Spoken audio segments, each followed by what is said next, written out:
Baik, adik-adik mahasiswa, kembali kita berjumpa di dalam tutorial edisi penggunaan sistem informasi akademik Universitas Hairun.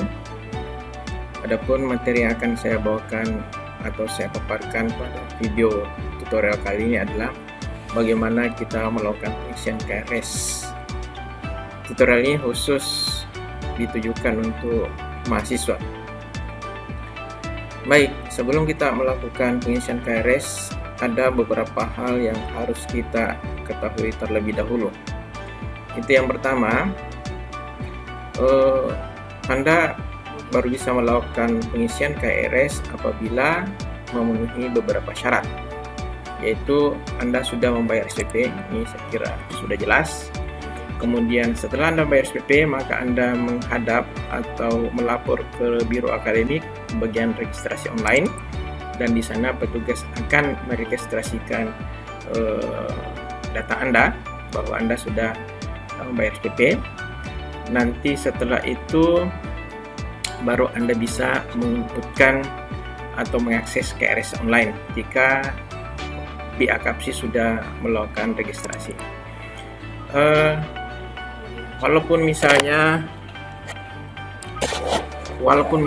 Anda sudah melakukan registrasi online, akan tetapi jika prodi belum menginput jadwal kuliah, maka Anda tidak bisa mengakses KRS. Ya. Jadi prodi harus menginput jadwal kuliah dulu serta mengaktifkan semester baru. Hal lain yang harus terpenuhi adalah saat mengakses KRS ini masih dalam masa pengisian KRS. Jika Anda mengakses KRS online melewati batas waktu, maka KRS akan terkunci. Nanti akan diberikan contoh. Itu syarat-syarat yang harus dipenuhi terlebih dahulu. Kemudian hal lain yang perlu diperhatikan adalah masalah jumlah SKS. Jumlah SKS ini Anda hanya boleh memilih mata kuliah dengan jumlah SKS maksimal sebagaimana peraturan akademik, ya. Jadi Anda tidak boleh memilih lebih. Adapun jika Anda ingin lebih satu mata kuliah dari batas seharusnya, maka yang bisa memberikan kebijakan itu adalah ketua prodi. PA sendiri juga tidak diberikan hak untuk menambahkan jumlah SKS lebih dari ketentuan. Baik, saya akan mencoba memberikan contoh bagaimana pengisian KRS. Di sini saya akan memberikan contoh. Saya akan masuk sebagai salah seorang mahasiswa. Saya masukkan username-nya 735132116.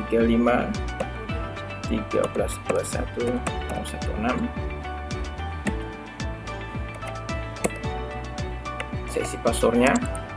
Jika passwordnya lupa, maka Anda masuk ke sini untuk melakukan reset password. Untuk lebih jelasnya bagaimana reset password, silakan melihat video tutorial tentang reset password. Baik, saya login. Setelah saya login, maka di sini di halaman pertama ada sapaan, ya. Kemudian kita mengakses menu akademik untuk mengakses submenu, yaitu input atau cetak KRS. Saya klik ini. Nah, ternyata bahwa di sini ada pesan bahwa Anda tidak dapat mengisi KRS, Anda belum melakukan registrasi. Jadi pesannya ini meminta Anda untuk menghubungi BAKAPSI. Jadi Anda harus segera ke sana, Biro Akademik, untuk melakukan registrasi online. Nanti setelah di sana melakukan registrasi online untuk nama Anda, maka Anda baru bisa mengakses menu ini. Jadi sekarang posisi terkunci. Oke, saya logout dulu, ya. Nanti saya akan menggunakan username yang sudah registrasi.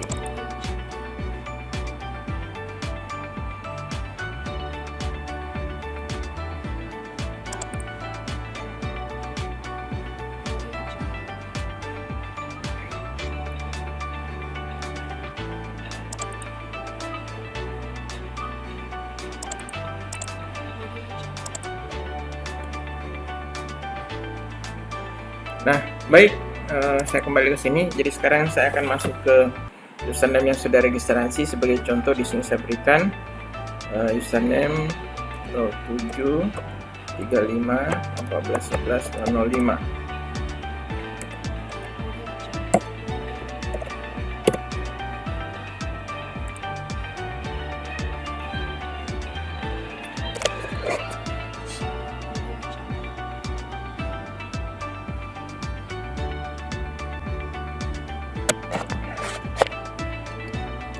Kemudian saya mengakses menu input cetak KRS. Nah, ternyata bahwa saya masuk ini sudah melewati masa pengisian atau di luar masa pengisian atau belum masa pengisian. Jadi ternyata sistem mengatakan bahwa pengisian KRS dimulai tanggal 24 sampai Juli sampai 26 Agustus. Nah, jika saya mengakses KRS online di luar dari jadwal ini, maka saya tidak bisa mengakses KRS. Jadi, nanti harus di tanggal ini baru bisa akses. Batasannya ini tanggal 26 Agustus 2016 jam 12 malam.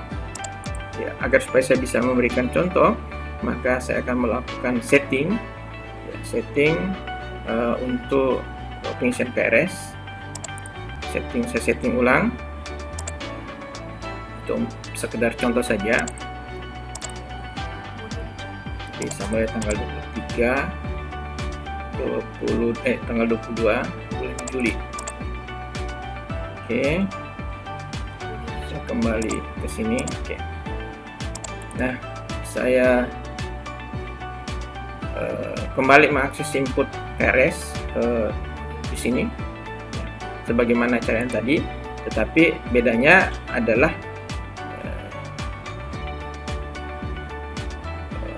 saya sudah ubah tanggalnya tadi, tanggal pengisian. Saya masuk sebagai kaprodi ke sistem dan mengubah jadwal. Nah, jika kaprodi sudah mengubah jadwal dan memang sudah di dalam masa pengisian KRS, maka tampilan awal KRS online itu seperti ini.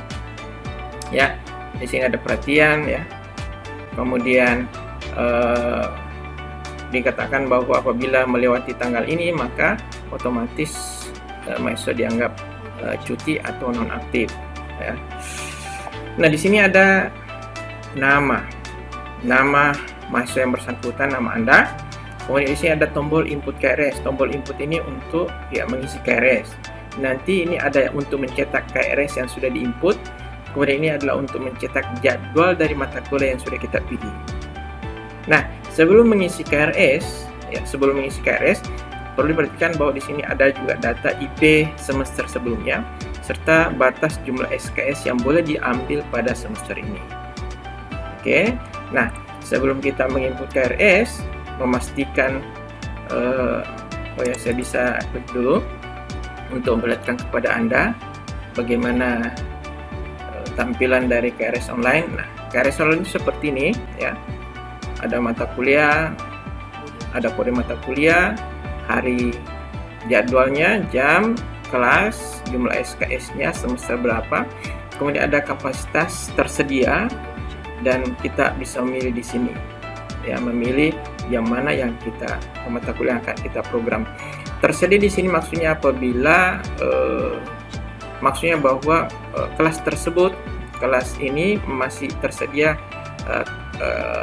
kursi. Misalnya prodi menentukan bahwa jumlah peserta untuk mata kuliah kokurikuler di kelas 1 hanya 40 nanti, maka ini akan senantiasa tersedia selama belum mencapai jumlah 40 ya.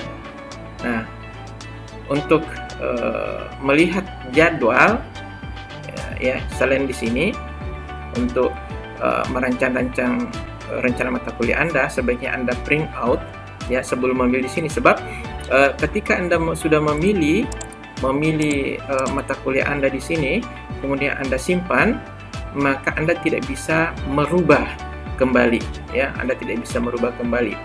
Oleh karena itu Anda perlu betul-betul menentukan dengan baik, merancang-rancang dengan baik jadwal mata kuliah yang Anda akan ambil.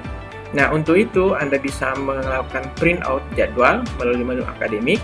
Kemudian di sini ada jadwal perkuliahan. Anda klik ini, ya. Kemudian Anda mencetak jadwal ini ya, mencetak jadwal secara keseluruhan untuk menentukan yang mana yang Anda ambil. Misalnya ada 2 mata kuliah yang tabrakan, Anda harus sudah tentukan dari awal yang mana yang harus dipilih nanti. Oke, baik, saya kembali ke input KRS.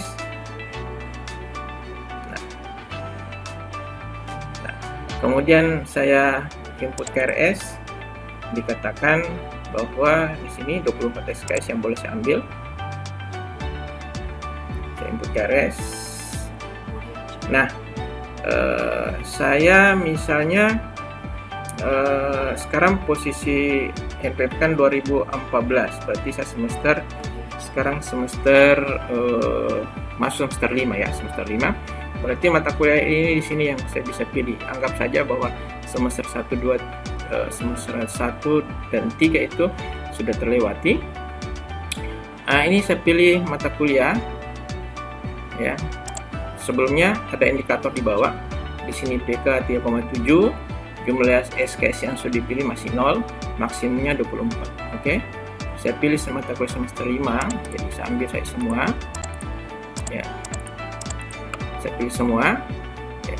SKS-nya ini semester 5 dan masih tersedia.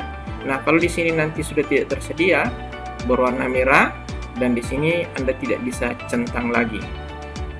Nah, setelah saya pilih semester 5 semua mata kuliah, maka di sini katakan bahwa ada 20 SKS yang sudah terpilih, padahal batasannya 24. Maka saya bisa ambil semester mata kuliah semester atas atau semester bawah. Tentu saja harus konsultasi dengan penasihat akademik. Misalnya saya pilih ini 3 SKS di sini, yang ambil mata kuliah atas sudah 23, dan saya cari satu mata kuliah misalnya ini ya, satu SKS untuk kurikuler, misalnya semua ulang nilainya kemarin kurang bagus, saya ulang kembali, maka sekarang jumlahnya 24. Nah, bagaimana kalau saya pilih lebih? Ya, misalnya saya tambahkan 3 lagi. Di sini 27, 24, kemudian saya simpan. Maka di sini ada pesan bahwa saya tidak boleh memilih maksimum lebih dari kredit maksimum, harusnya 24 saja ya. Jadi ada peringatan dari sistem.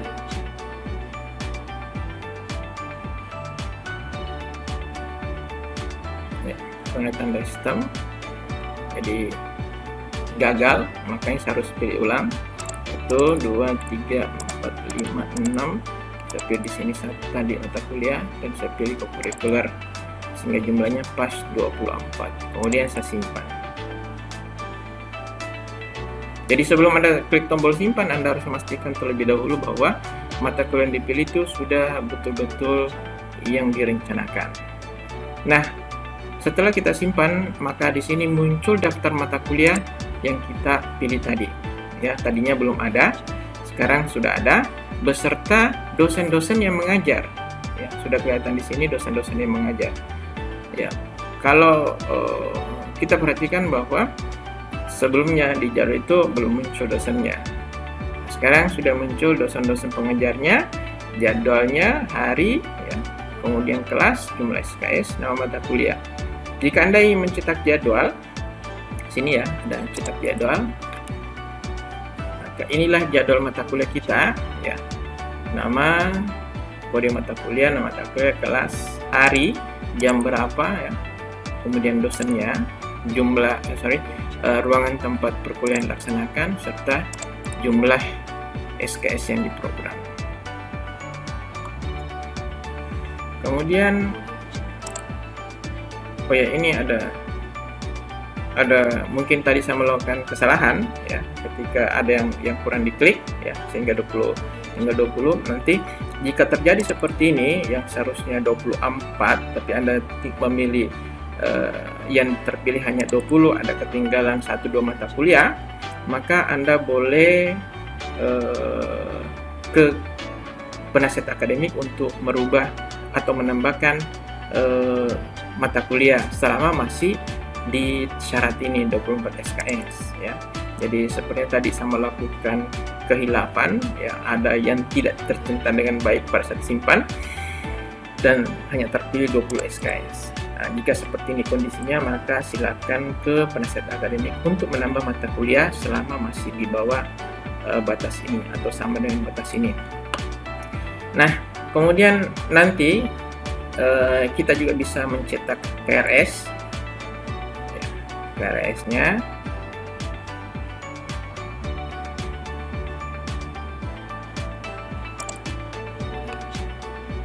ya, tunggu loadingnya.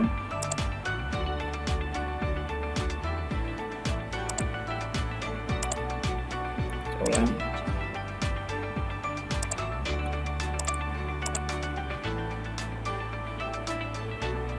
Ya, oke, sudah muncul. Nah, inilah bentuk KRS online ya.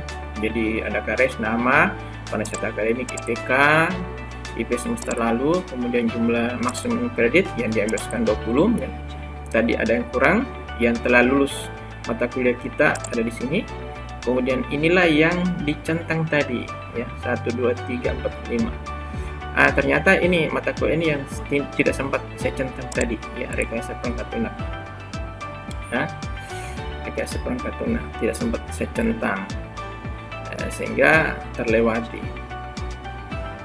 Ini yang sudah tercentang, yang ini ada 1 2 3 4 5, kemudian 6 7 mata kuliah ya. Di sebelah bawah di sini ada nama Anda, kemudian nama penasihat akademiknya serta nama ketua prodinya ya. Ke depan kemungkinan besar pihak universitas akan menggunakan ini sebagai KRS acuan, sehingga setelah memilih mata kuliah ini, setelah memilih mengisi KRS online, maka Anda harus cetak ini dan membawa ke penasihat akademik serta ketua program studi untuk ditandatangani.